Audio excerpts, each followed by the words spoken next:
Bismillahirrahmanirrahim. Assalamualaikum warahmatullahi wabarakatuh. Alhamdulillahi rabbil alamin. Wassalatu wassalamu ala rasulillahil karim. Sayyidina Muhammadin wa ala alihi wa sahbihi ajma'in. Wa ba'd. Saudara-saudariku dimanapun Anda berada, semoga kita semua senantiasa dianugerahi kesehatan, kemuliaan, dan keimanan paripurna oleh Allah Subhanahu wa Ta'ala. Pemirsa, saudara-saudariku, di antara sekian yang mendapatkan perhatian di dalam Islam adalah pembahasan tentang pemberian nama terbaik. Nama di dalam bahasa Arab, bahkan di dalam diksi Al-Quran, disebut dengan ismun, yang juga seakar dengan kata wasmun, juga sumuwun. Wasmun atau wasamun berarti sesuatu yang ditandai, sumuwun sesuatu yang tinggi, ditinggikan. Dari sini juga terlahir kata sama, sesuatu yang tinggi.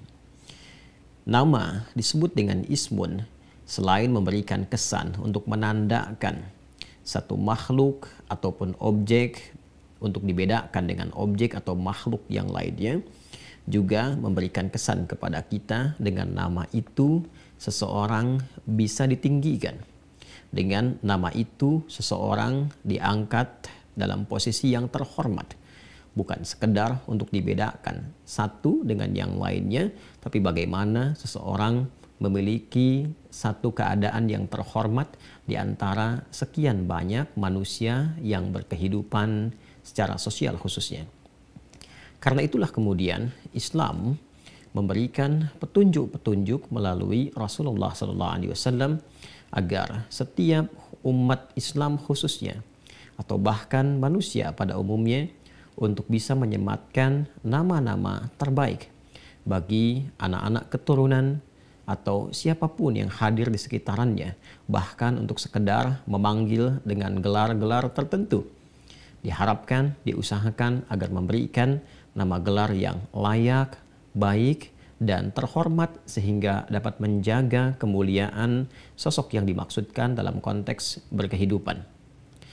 Banyak sekali ayat-ayat Al-Quran dan hadis-hadis Nabi Muhammad SAW yang memberikan kepada kita tentang contoh-contoh nama-nama baik dan terhormat sifatnya.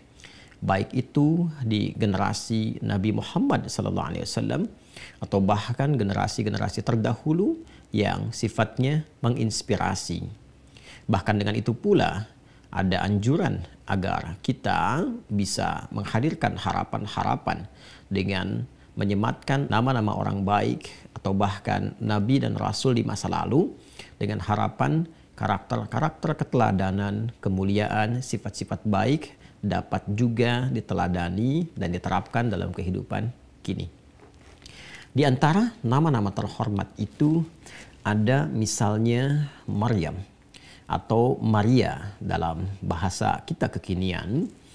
Maryam bahkan menjadi satu dari sekian nama surat yang dilekatkan pada surah-surah Al-Quran. Dari 114 surah itu yang diturunkan pada Rasulullah SAW berupa wahyu dan pedoman berkehidupan, maka surah ke-19 diberi nama dengan Maryam. Sedangkan nama Maryam sendiri disebutkan dalam Al-Quran sebanyak 24 kali. 11 dalam keadaan tunggal mandiri Maryam, dan 13 lainnya disematkan bersanding dengan putra beliau tercinta, yaitu Isa alaihissalam bin Maryam. Bila ditotal 24 ini ditambahkan dengan nama surahnya Maryam, maka seluruhnya berjumlah 25 kali. Persis sama penyebutannya dengan putra tercinta beliau, yaitu Isa al-Masih alaihissalam, yang disebutkan di dalam Al-Quran sebanyak 25 kali. Maryam atau Maria adalah nama yang memiliki kedudukan terhormat di dalam Al-Quran. Karena itu, selain diberikan dengan nama surah di surah ke-19. Juga banyak ayat-ayat Quran sejak di surah Ali Imran yang menggambarkan tentang kemuliaan Maria atau Maryam. Al-Quran mengangkat Maryam sebagai perempuan yang suci, yang terhormat, yang mulia, yang beribadah tinggi kepada Allah Subhanahu wa taala, bahkan sosok yang sangat dicintai oleh ibundanya seperti diungkap di Quran surah ketiga Ali Imran di ayat 36 itu, hingga diperlindungkan kepada Allah sejak ia dilahirkan dan diberi nama dengan Maryam. Wa inni sammaituha Maryam wa inni u'idzuha bika wa dzurriyyataha minasyaitonir rajim. Dan sungguh ya Allah, aku beri nama bayi ini dengan nama Maryam. Maria, dan aku bermohon kepadamu ya Allah, lindungi anak ini sejak terlahirnya dari bisikan-bisikan dan makar yang dilangsungkan oleh syaitan. Maryam, kemuliaannya menjadikan beliau senantiasa mendapatkan perhatian dari Allah Subhanahu wa taala. Seorang perempuan hamba Allah Subhanahu wa taala, sosok perempuan manusia yang sangat luar biasa, mengabdikan dirinya untuk berkhidmat, beribadah kepada Allah sehingga mendapatkan perhatian yang luar biasa. Fataqabbalaha rabbuha biqabulin hasanin wa ambataha nabatan hasana wa kaffanaha Zakaria. Demikian di Quran surah ketiga Ali Imran di ayat ke-37 itu. Bagaimana Allah memberikan perawatan kepada Maryam, memberikan perhatian yang tinggi. Bahkan dengan izin Allah ditugaskan Nabi Zakaria untuk memberikan pendampingan terbaik yang mengantarkan pada kesempurnaan khidmat Maryam terhadap ajaran-ajaran Allah Subhanahu wa taala. Bahkan yang menarik, rizkinya pun Allah sediakan, aturkan melebihi ekspektasi Maryam sendiri, atau bahkan melebihi keadaan-keadaan yang normal yang dialami masyarakat sekitarannya. Maryam, Allah sudah sediakan apa yang dibutuhkan. Bahkan yang bukan musimnya pun Allah hadirkan. Ketika itu Nabi Zakaria mengonfirmasi, "Ya Maryamu anna laki hadha?" Maryam, dari mana semua ini? Qalat huwa min indillah. Innallaha yarzuqu man yasha bighairi hisab. Paman, ini semua dari Allah Subhanahu wa taala. Sungguh Allah akan melimpahkan rizki tanpa batas bagi siapapun yang Ia kehendaki. Itulah Maryam, sangat mulia, sangat terhormat, sangat baik, dan sangat diperhatikan oleh Allah Subhanahu wa taala. Jadi tidak sedikit generasi kini, baik muslim atau bahkan non-muslim, yang berkenan memberikan nama pada anak perempuannya dengan Maryam, atau juga Maria, dengan memberikan sebuah kesan bahwa anaknya diinginkan menjadi anak yang terhormat, anak yang baik, anak yang punya hubungan dekat dengan Allah Subhanahu wa taala.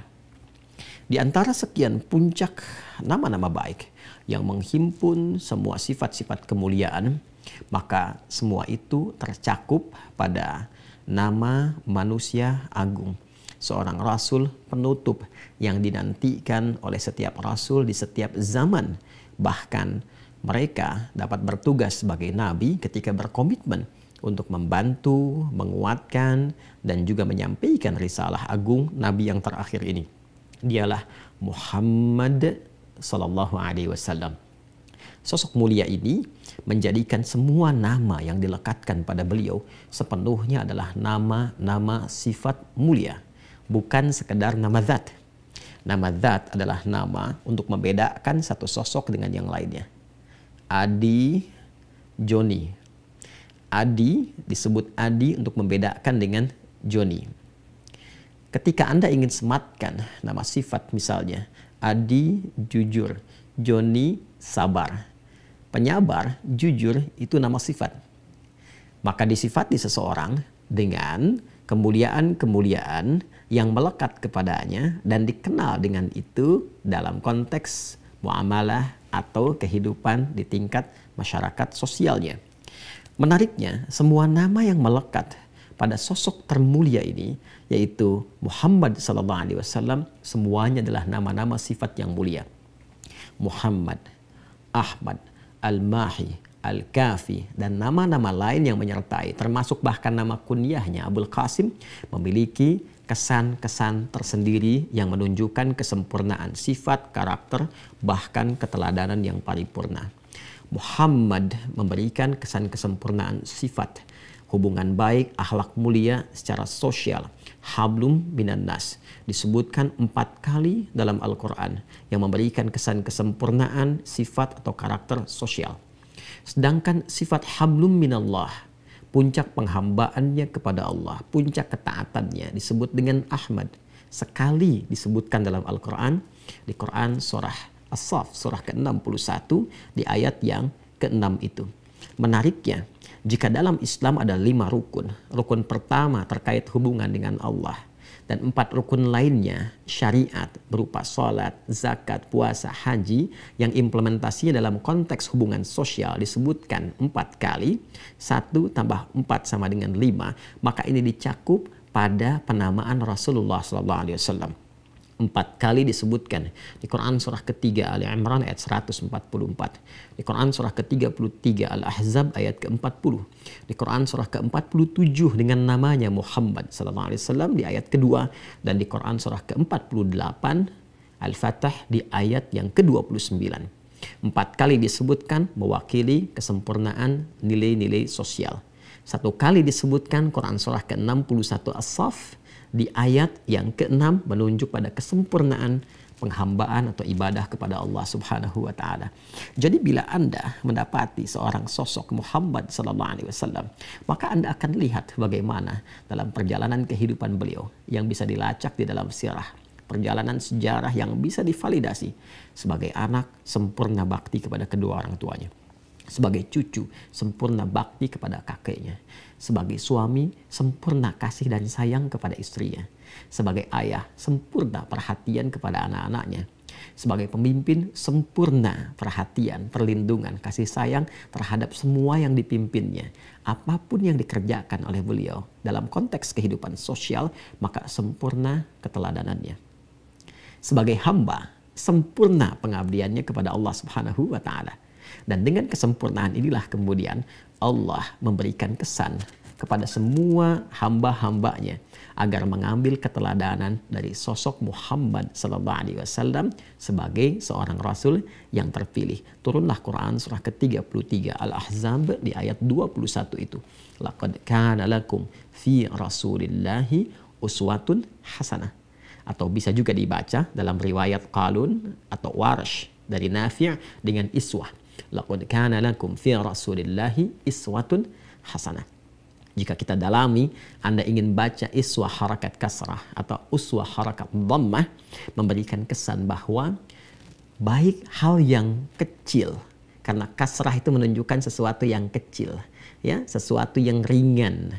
Kasrah zujaj, kaca itu pecah sehingga menghasilkan hal-hal yang kecil, ya.